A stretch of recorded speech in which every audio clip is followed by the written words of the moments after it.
Yeah, so there's really two big notions we studied about last week. One is the notion of holiness. Holiness means separateness. And we said that anything that is holy is someone or something that has been completely separated for God. It's become exclusive for God or to God. And that was one big notion. Another idea that we spoke about is continuing to speak really about this unity in creation, that ultimately everything should be separated for God. And God should be manifested everywhere, every place, in every moment, every person. And eventually, when we reveal godliness in everything, that's when we create the unity that once was in paradise, where God was manifested everywhere.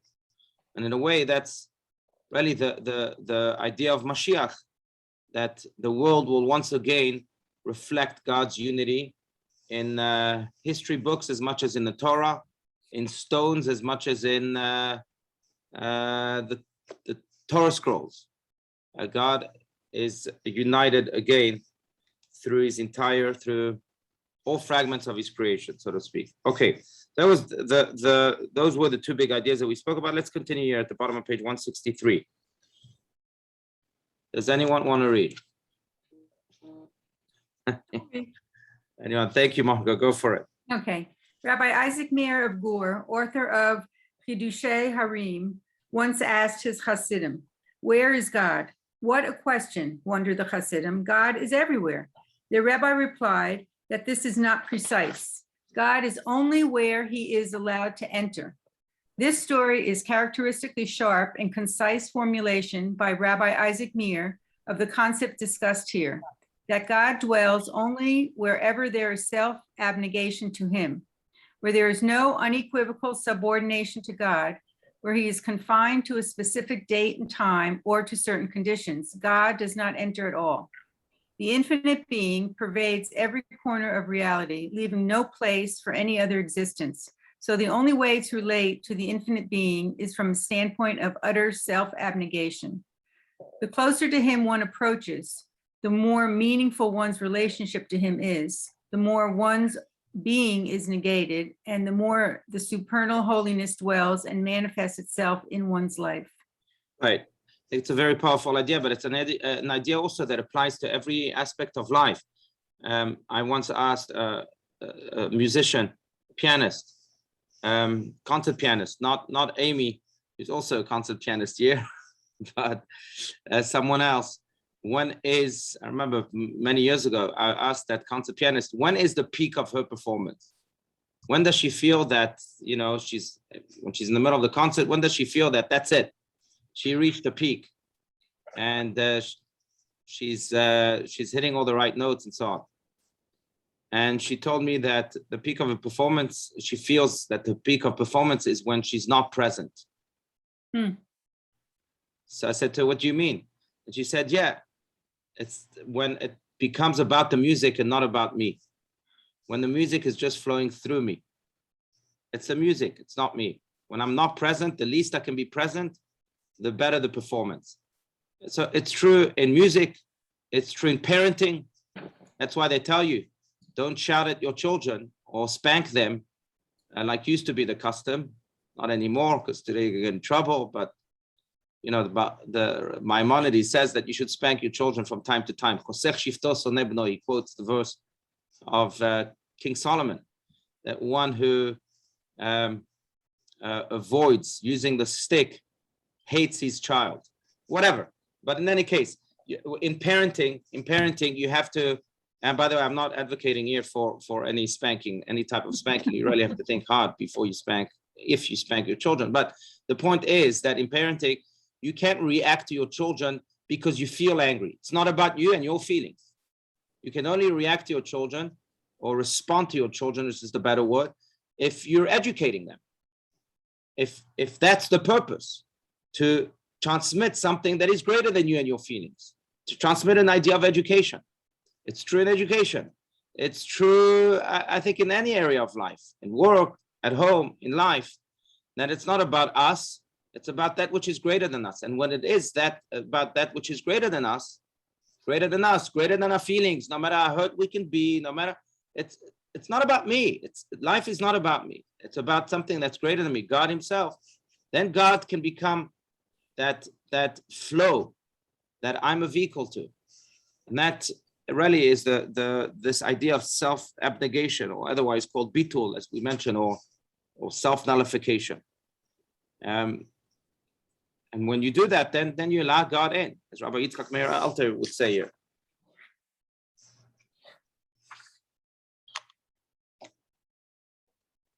The more we do that, I think the more, I think I speaking of Rabbi Steinsaltz and his commentary here, I think I may have mentioned to you, but I remember that he shared with me that when he was 21 years old or 22 years old, did I share this with you? 21, 22 years old, he would give a class to the president of the state of Israel, Zalman Shazar, to Hebrew University professors, to people, as he said, who could have been his grandparents. And he felt very uncomfortable.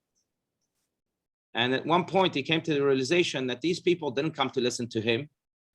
They came to listen to the voice of the Torah, which is about 3,000 years old, that is carried through him. So really, he was the oldest in the room. He was 3,021 years old. And the rest were 60, 70. They were, very, very young compared to him. And again, that's the idea. Rabbi Steinsaltz wasn't there for him. He was there really for the other, and not only that, to carry the voice of God for the other. It was never about him.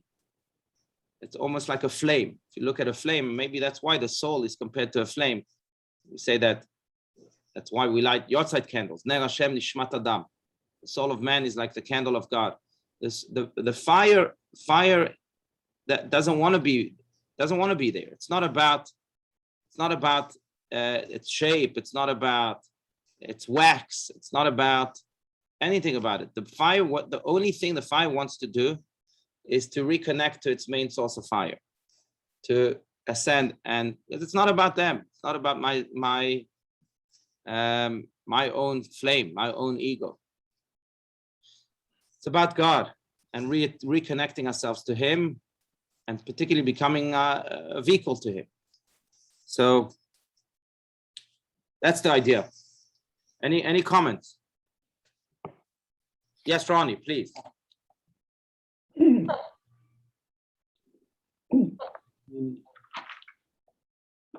God is only where you enter. Sometimes it may be enter, but if we haven't made room for him, there's no room for God. In order for us, this is my feeling, in order to let God in and enter, we need to make, and maybe the self-abnegation, and you talked about that, playing the piano, hearing, but making room for God. And if we need to make room for God, even if we want him to enter, will he enter? Will he enter? Why, if we make room for him, he'll enter. He wants to enter. So if we don't make room for him, even if we want him to enter, there's no room for him. That's right. That's a good point. That's right. Then there's a Hasidic Jew once came to the Tzemach Tzedek, the third Lubavitcher Rebbe, blessed memory. His name was also Menachem Mendel. And he said to him, he came to complain. He said, Rebbe, I feel very hurt, very insulted, because wherever I go, people step all over me. And the Tzemach Tzedek replied so brilliantly. He said, well, if you wouldn't spread yourself everywhere, people wouldn't step all over you wherever you go. Some people spread their ego everywhere, and then there's really no room. It's all about them, their feelings. Sometimes it's not about you. Rabbi Steinsaltz, I know, for example, was probably one of the most humble people I've met. And it's no secret that people went after it, that they burnt his Talmud. They said that he was a hypocrite and a kofer, someone that fights against Judaism, and the worst adjectives. And Rabbi Steinsaltz never related to it. He didn't care. He really, it hurt him, absolutely. But at the end of the day, never spoke about it. He continued to do what he continued to do, because he knew that wasn't about him. It was about his purpose. He did what he needed to do. It's not about me and my feelings. By the way, I recall very clearly, because there are now two, as you all know, Rabbi Steinz is the first person who ever translated and added his own commentary to the whole Talmud, opened the world of the Talmud to the world. So, and then people went against him. How can you change tradition? How can you change the page of the Talmud, the design of the page of the Talmud? He continued to do what he continued to do, by the way, with the backing of the Lubavitcher Rebbe, who encouraged him very much. 30 years later, the same people who fought against him now are doing the same thing. They themselves are doing translation and the commentary of the Talmud. And I asked Rabbi Steinsaltz, if you were in America, I know this for a fact, then you would sue that company. Don't you have copyrights over the translation of the Talmud and so on? And Rabbi Steinsaltz replied, no, I know that they're doing the same job as me. So why not have more Torah in the world? Now, think about this. If it was any person who did not have self-abnegation, they would say, oh, these guys are terrible, and I'm going to ban them, and I'm going to sue them, and I'm going to fight them. But we understand that it's not about you. It reminded me, there's a great story of the Talmud, in the Talmud, Masechet Sotah, in the tractate of Sotah, that says that one day, two women met in the marketplace. One was the wife of the rabbi of the time, Rabbi Abahu, and the other one was the wife of the translator, the Meturgaman of Rabbi Abahu. The way it used to work in the times of the Talmud is that you had the main rabbi who would share his words. He usually had a frail voice also, so he would share his words with what's called a Meturgaman, a translator. That translator was both very wise so that he could understand the words of the rabbi, and also had a good, strong voice so that then he could share the voice, share the words of the rabbi to the crowd. So there was the rabbi, the guy next to him, and then the guy next to him would go and teach the Torah. Anyway, the two wives meet, the wife of the rabbi and the wife of the Meturgaman, the translator, meet in the marketplace. And the wife of the Meturgaman, the translator, tells the wife of Rabbi Abahu, do you know that my husband doesn't really need your husband? When he bends down to listen to him, he just does that out of respect. But my husband, the translator, the Meturgaman, can teach by himself. He doesn't really need your husband. So she became very insulted. And the wife of Rabbi Abahu, when she came over, she told Rabbi Abahu, look how they speak about you.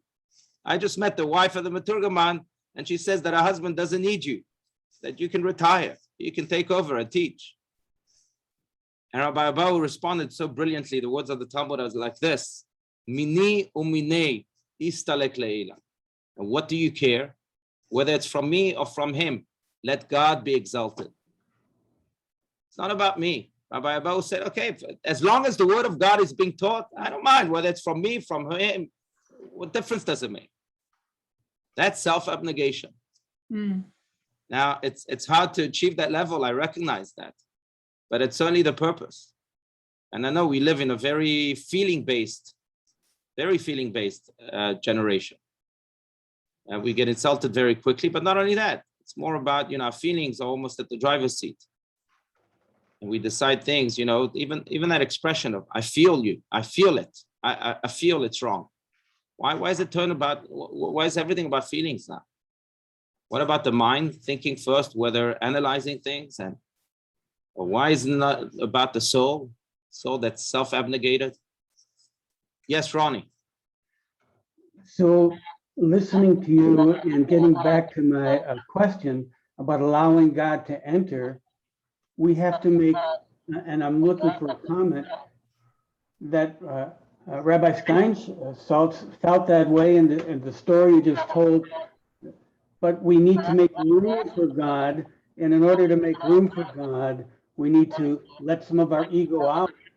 Yeah. Let the ego out, then we can allow that to happen. Right.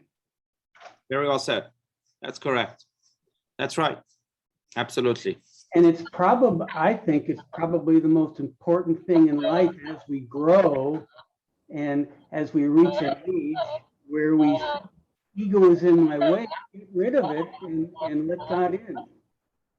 Very well said. Yes, that's right. True. Well stated. Exactly. Okay, good. Thank you, Ronnie.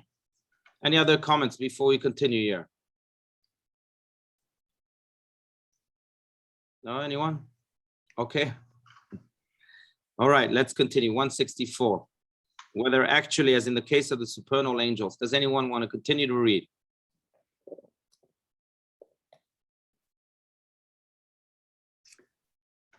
I'll continue. Okay, thank you, Margaret. Somebody has to, right? The Okay. angels are holy because, being higher creatures, they are exposed directly to the divine light. They have no identity of their own and exist in the perpetual state of complete abnegation to God. Or potentially, as in the case of every Jew in this world, who has the capacity to abnegate himself completely to the Holy One, blessed be he, by giving his life for the sanctification of God. Mhm.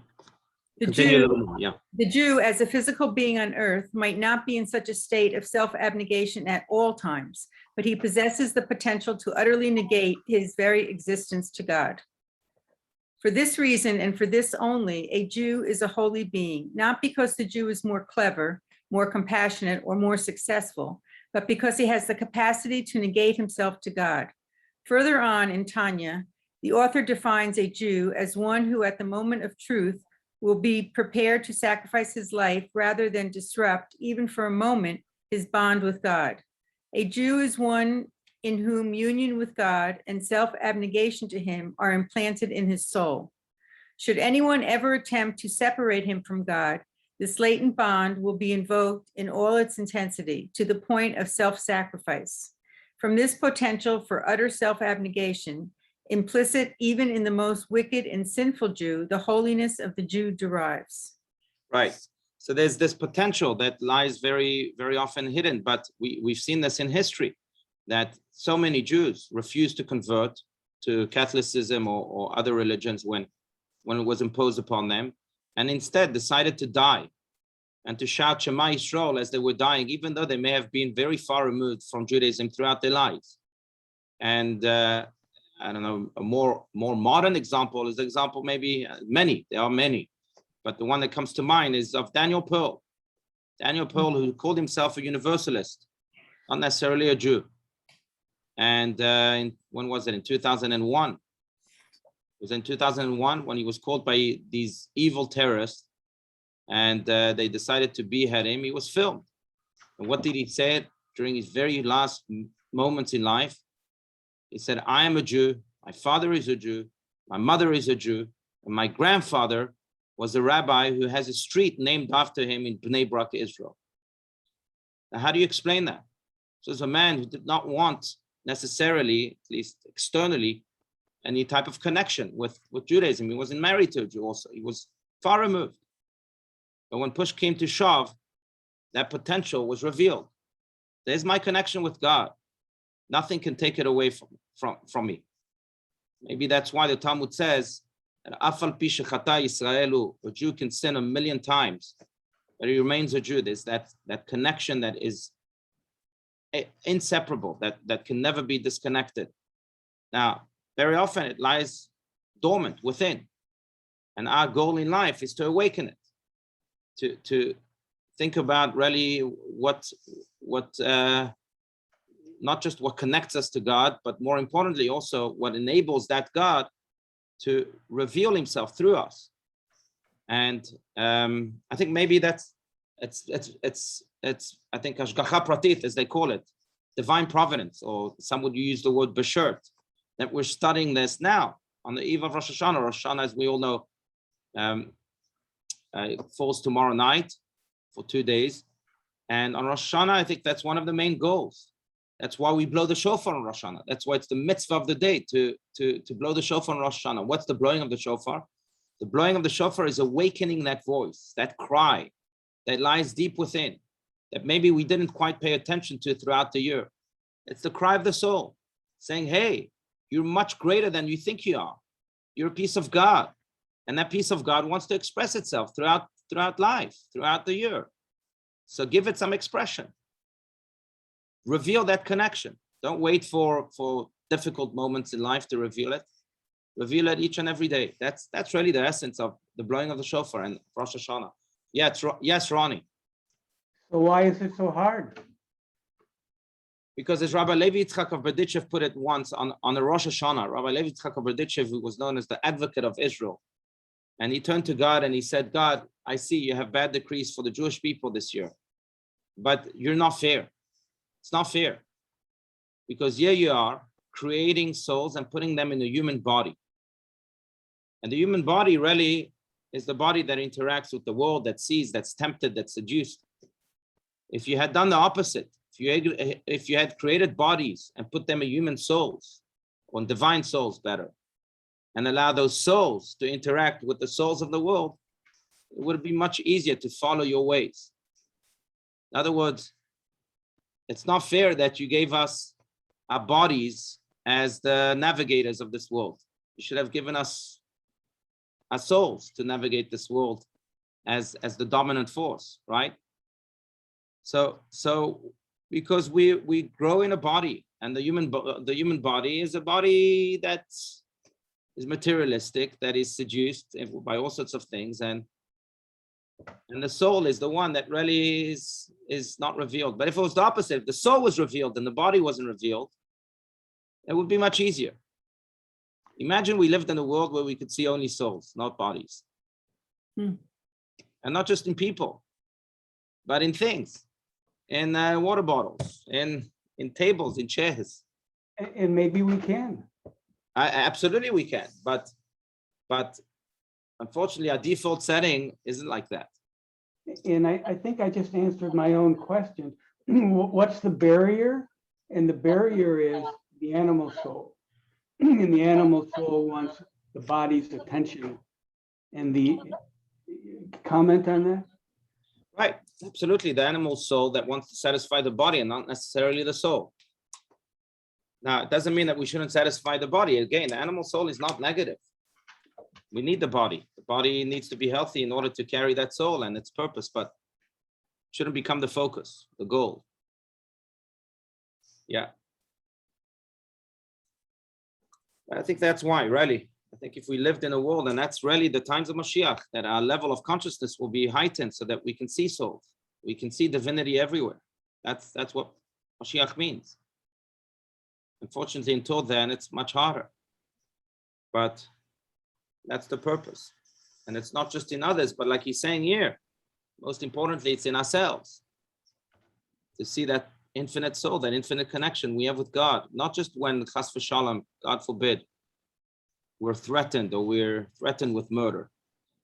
But throughout life, as Abba Steiners would put it, that throughout generations and generations, Jews have died al Kiddush Hashem, for the sanctification of the name of God. But it's time now that we don't have all these threats, thank God we live more or less in a peaceful world and Jews are more or less free, then it's time for Jews not to die al Kiddush Hashem, but to live al Kiddush Hashem, to live for the sanctification of God's name. That's much harder. But much more rewarding. Much more rewarding, absolutely, right. Really? Yeah. But I think this whole idea on page 164 here and the bottom of 163 is that this is achieved through one main purpose, or through one main idea. It's the idea of self-abnegation. It's not about me.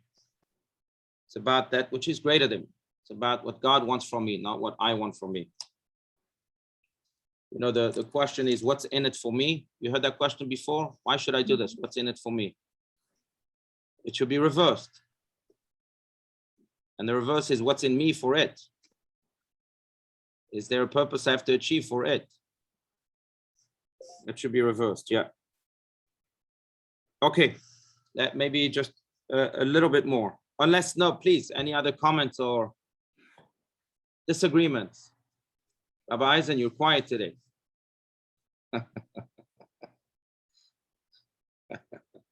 Okay, really, anyone? Yes, that's right. You know what?